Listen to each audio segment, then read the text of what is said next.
Hello. Welcome to another Accountable Love podcast where love means being accountable. My name is Aziz, and today we're going to discuss the four fundamental pieces to a functional village.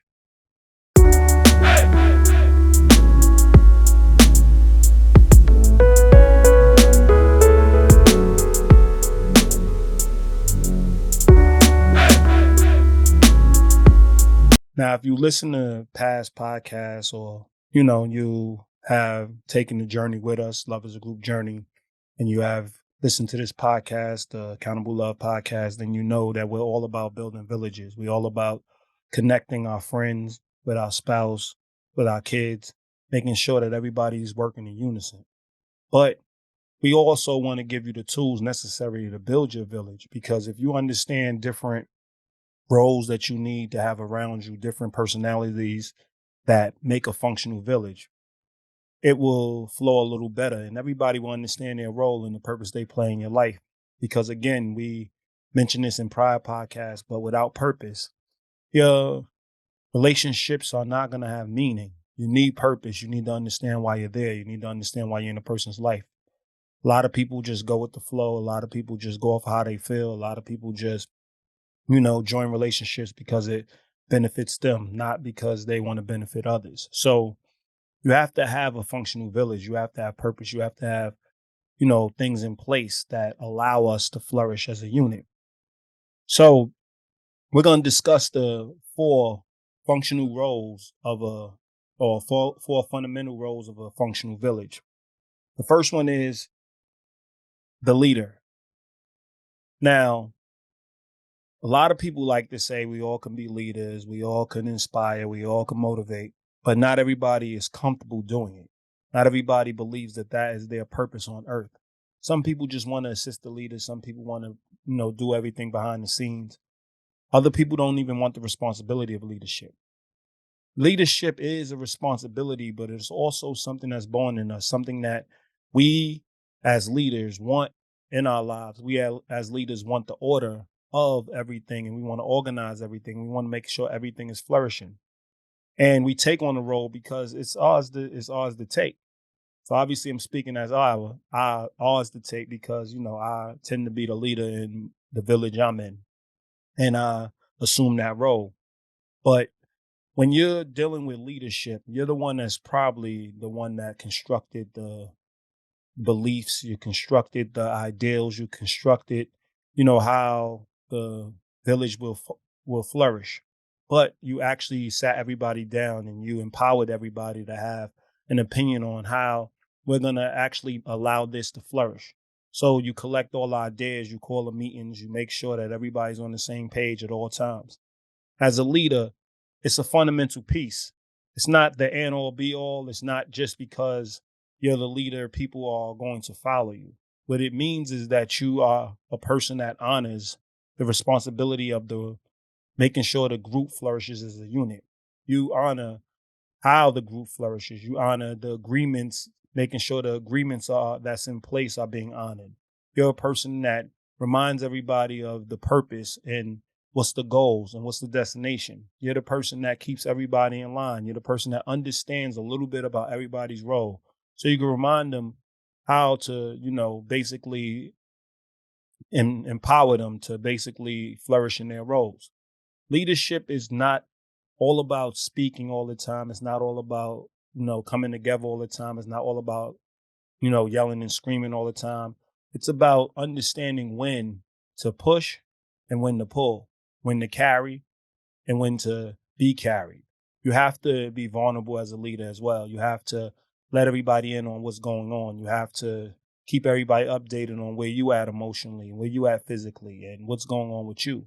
Because the other roles actually are there to assist the leader as well. So when you have a leader in your life, you typically go to them for problem solving. You typically go to them to get back on track. They're more of a spiritual understanding. They're probably a lot more, a lot less hands on and a lot more mental. They deal with the concepts. They are conceptual thinkers. So I want y'all to look around you and really just identify who's the leader and understand that that's just a role. That's just the role they play in your life. And it's okay for them to play that role in your life because they keep everything in order, they organize it in a sense of concept. They keep you focused on where you're going and they push you when you need to be pushed and they pull you when you need to be pulled. So understand a leader is a person who probably will be on top of you to get you to be your best at all times. They're not going to let you settle for less than being your best. So that's the role of a leadership or a leader, because everybody has a leadership role, but it's the role of a leader. The next one is the protector. Now, we all know our protectors. They're the ones that probably are security, they're quality assurance. They make sure everything is running smooth, just like the leader, but they're in between because they protect the leader from any threats that's coming towards the village, any threats that's coming at the leader. Because typically when you have a leader, everybody's attacking your leader and telling you, you don't need to follow them, you need to do what they say, you don't need to do that. The protector is like it's a choice. I'm choosing to follow because this person is qualified for me to follow. This person is qualified for me to be in their life. And they're typically quality assurance. They're making sure the other roles and everybody else is doing their job at the same time. They tend to be the more outspoken, the person that is going to check you, the person that is a lot more straightforward. They're not dealing in politics. They're, straight to the point. And they make sure that everybody, all the threats are neutralized. They don't want any threats in the village. They don't want any threats circling the village. Now, where they can go wrong sometimes is they may scream when they don't need to scream. They may yell when they don't need to yell. They can be very, very emotional, meaning they have a great understanding of concepts and the way that they do things. They're a lot more black and white. That's why they get along with the leader, because the leader has to be black and white. But the leader also understands that you have to turn gray into black and white.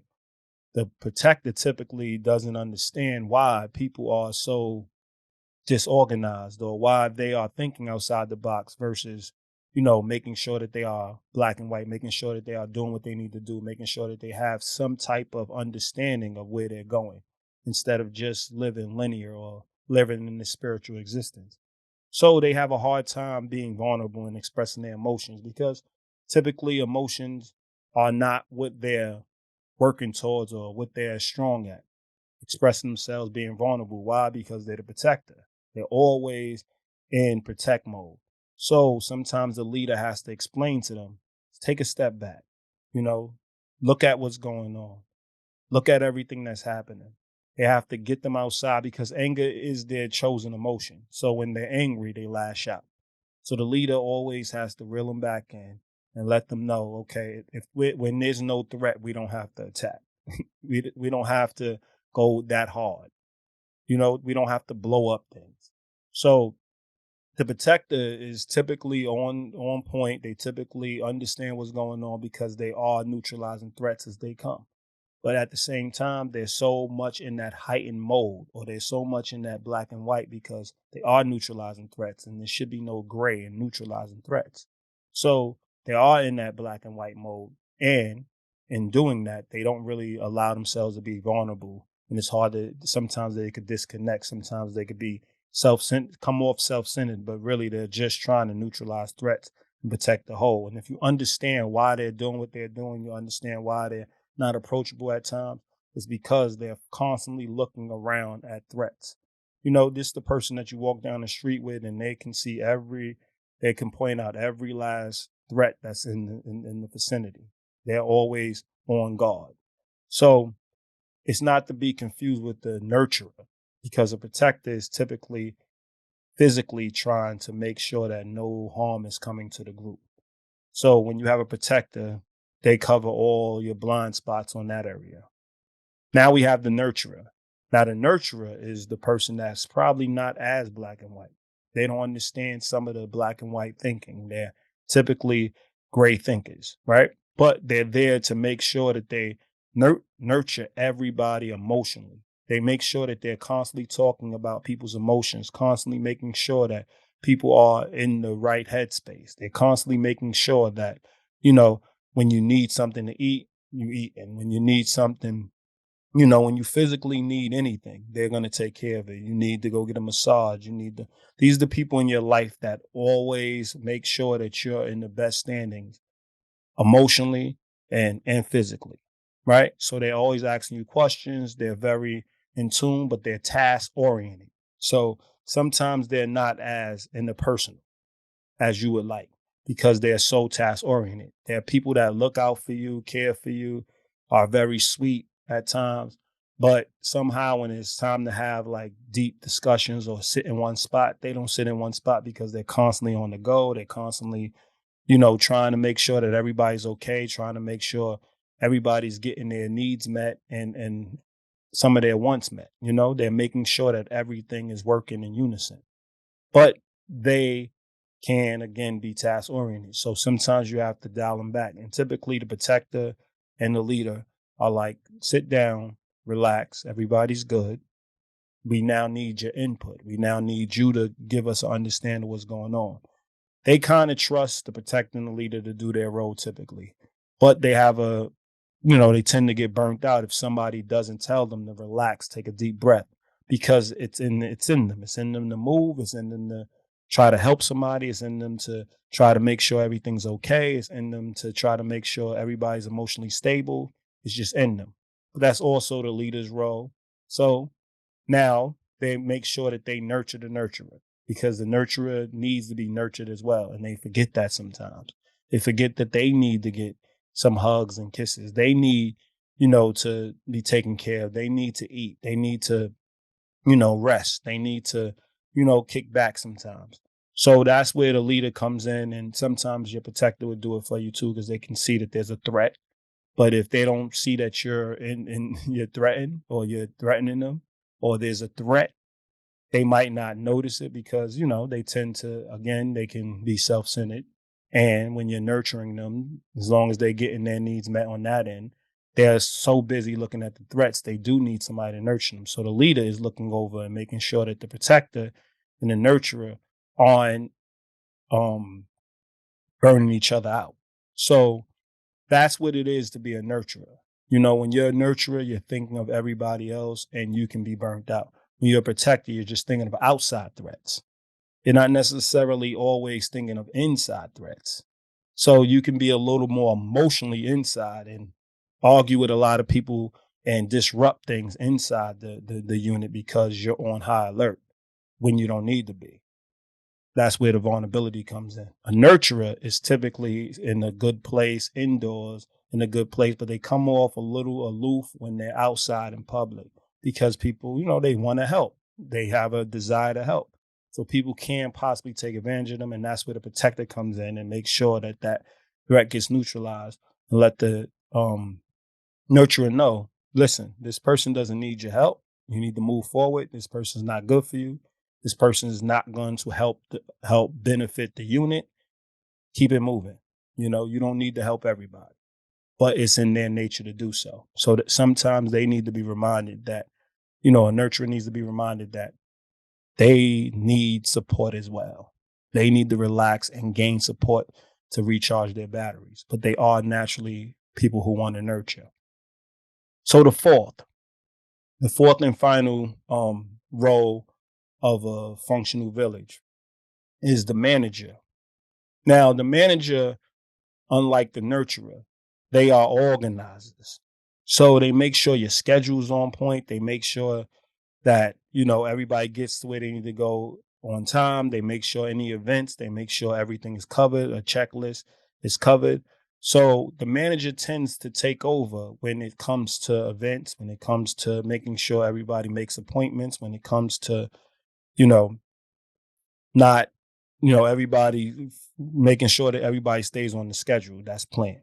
That's what helps the village function because outside of what naturally happens within the village, everybody's doing their own thing and doing their own tasks and doing their own, upholding their own roles. They need that manager to say, listen, we need to sit down, schedule something, make sure we're on the same page, make sure we're eating what we said we're going to eat, make sure that we're getting to work on time, make sure whatever it is you need to schedule. You know how you have a scheduler in your phone?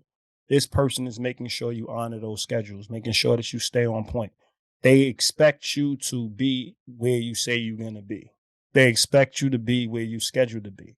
And they're going to make sure that that's the case. They're also people that always, they always have an extra pen. They always have an extra pencil. They always, they always just have the things you need. Unlike the nurturer, they emotionally have the things you need. They make sure that you're nurtured food wise, hug wise, emotionally and mentally. They're making sure that you're on point, but more emotionally. Where the manager comes through is they make sure that you have everything you need on a physical level. They make sure you have everything you need on a, you know, peace of mind level. They want to make sure that if you have a dentist appointment, you're making a dentist appointment, they're going to call you. That's the person that calls you to let you know, are you leaving the house right now? They're going to make sure that everybody's on point. The leader typically is not doing that, right? The protector is typically not doing that because they're only looking at threats, right? The nurturer is typically not doing that because they're probably packing food, making sure all the food is together, making sure everybody's on point, making sure the trip is going to be something that's fulfilling emotionally, right? The manager is making sure that everything is running smooth. We're on time. We're getting out the house on time. They're looking at the, you know, Google Maps, making sure that seeing how long the ride is, anything that you plan, seeing how, going to the park early. If you have a barbecue, they're making sure that the permits are in place. They're making sure that you can actually barbecue in the place you're going to. They're making sure that we have all the chairs. They are making sure everything is on point. Now, all of this functions, right? All this functions in a unit. And all of us need all of these roles because if you missing one of those roles, then somebody's going to be burnt out from trying to fulfill that role. And if you take a step back and you think about it, if a leader is trying to be a protector at the same time, they're going to be burnt out because who's protecting the leader? The leader is the leader is the person with all your concepts. So if they snatch the leader, your concepts go with the leader because they have to remind you of where we're going, what we're trying to accomplish. If they take your protector, then all the threats can just come in. Because typically, though a leader can protect, if they're only dealing conceptually, typically most of the time, they're the person that's kind of the dreamer.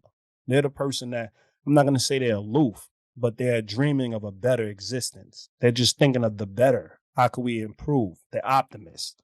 So I'm not going to say the protector has to be a pessimist, but they have to be somewhat of a realist and see what's actually happening.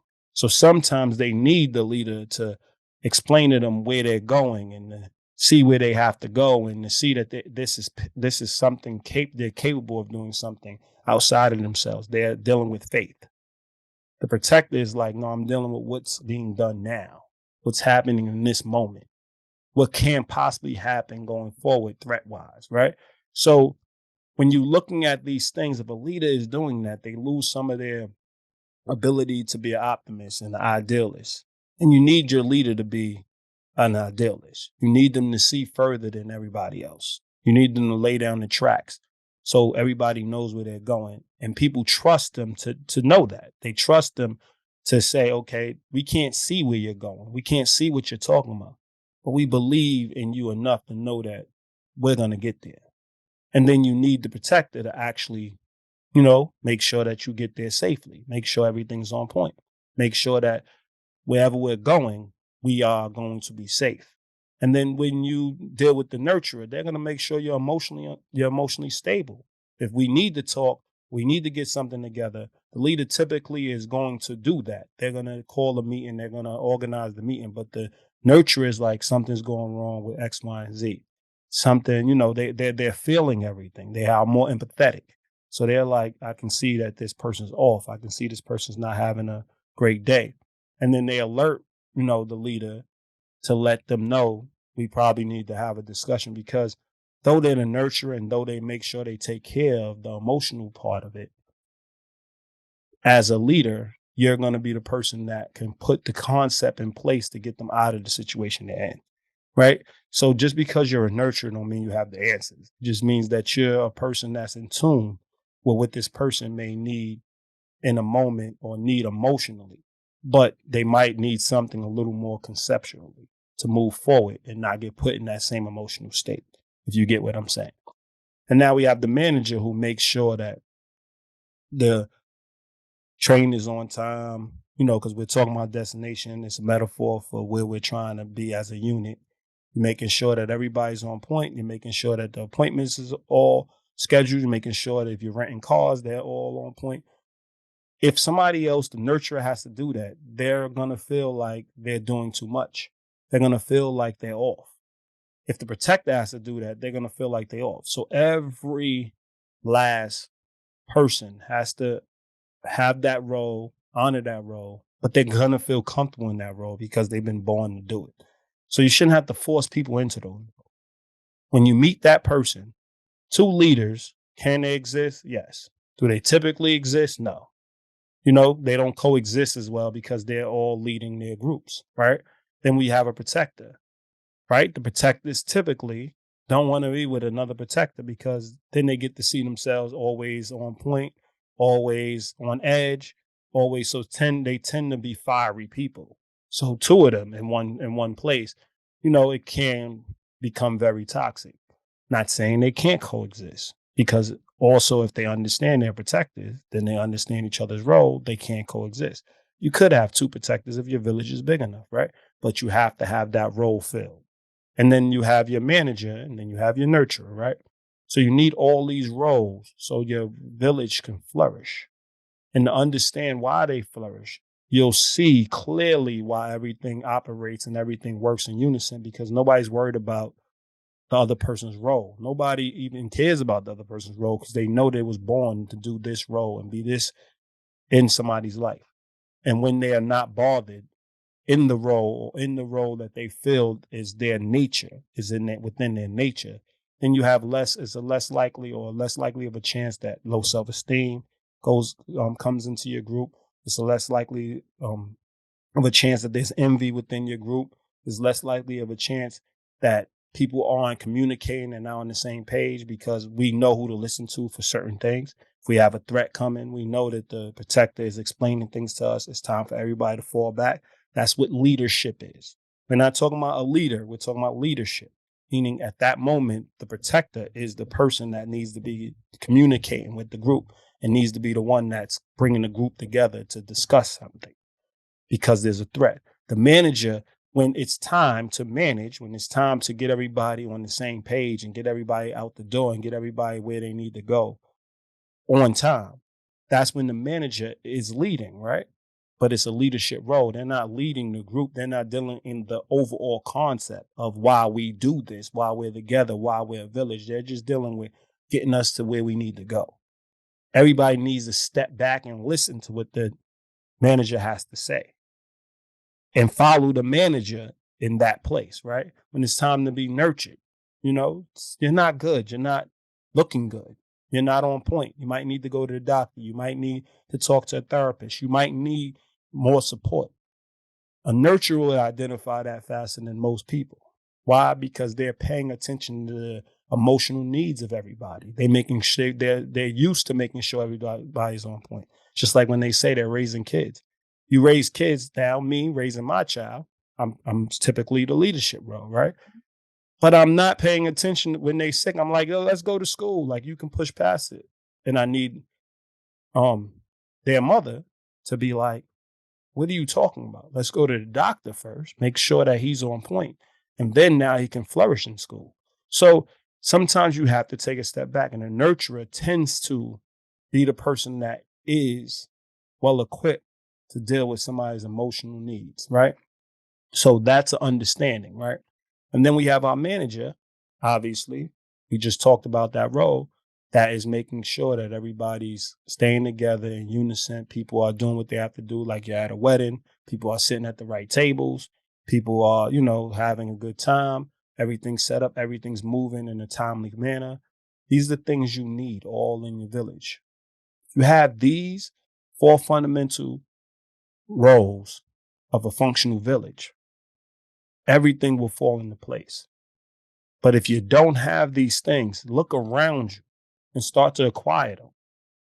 Don't double up on these roles. Look for people that are going to fill those four roles. And there's going to be other people in your life And they may fulfill other roles, but these are the four fundamental roles of a functional village. So you definitely need these roles. It's like a foundation of a house. You need these roles to fundamentally allow the house to flourish or allow the house to stand, to stand tall. You don't want your house to lean. You don't want your house leaning from one place to the next. It's the same with a functional village. You want everybody on point. And these people can be your friends. It could be two. Your leader could be a friend. And then you and your spouse could be a protector and a manager. And then your child can be a nurturer. However your village is, it can be small for people that you could depend on, that you truly know, or it can be, branch out. And there's a lot of people that really don't have to have a big dominant role. And you know them four people that are like leadership within those roles. Doesn't mean everybody else doesn't have a voice. Doesn't mean everybody else can't be in a leadership role. But you know these people stand out because you can go to them for these particular roles, and they fundamentally allow the whole unit to flourish. So if you have these fundamental roles, your village will definitely flourish, and everything in between the village will function. It could be your spouse could be a leader, you could be a protector, and then you have a friend that's a manager, and you have a friend that's a nurturer. However you construct it, we never tell you to stick to this is my husband and I keep my husbands away from my friends. Anybody that you can incorporate in your life, and you got to keep everybody separate, you probably have an issue within your life. If you got to be one person with one group and another person with another group, you have an issue.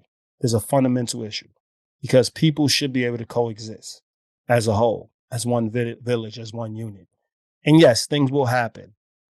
Things will occur that may be out of our control.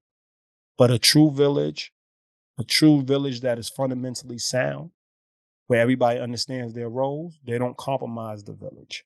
So they have discussions. Yes, we still have wants, we still have desires. But once we join a village, we do not want wants and desires that are going to hurt, right? Our needs. That's going to hurt the strength of the village. So I want you to think about these four fundamental roles of a functional village: the leader, the protector, the manager, the nurturer. And I want to see if you truly have these people in your life. And if you don't, start looking for these people within your life and start working as a unit. Don't listen to anybody that's telling you to do isolated things. Don't listen to anybody that's telling you to keep your circle too small. Make sure you have enough people, and we always say 4 or more in your life that y'all can stand back to back and y'all can see everything. North, south, east, and west. That's a functional village. And that's what makes us whole. Our ability to see through every angle because we have the right people in our life. This has been another Accountable Love podcast. My name's Aziz. And remember, listen, learn, and apply. All right, enjoy.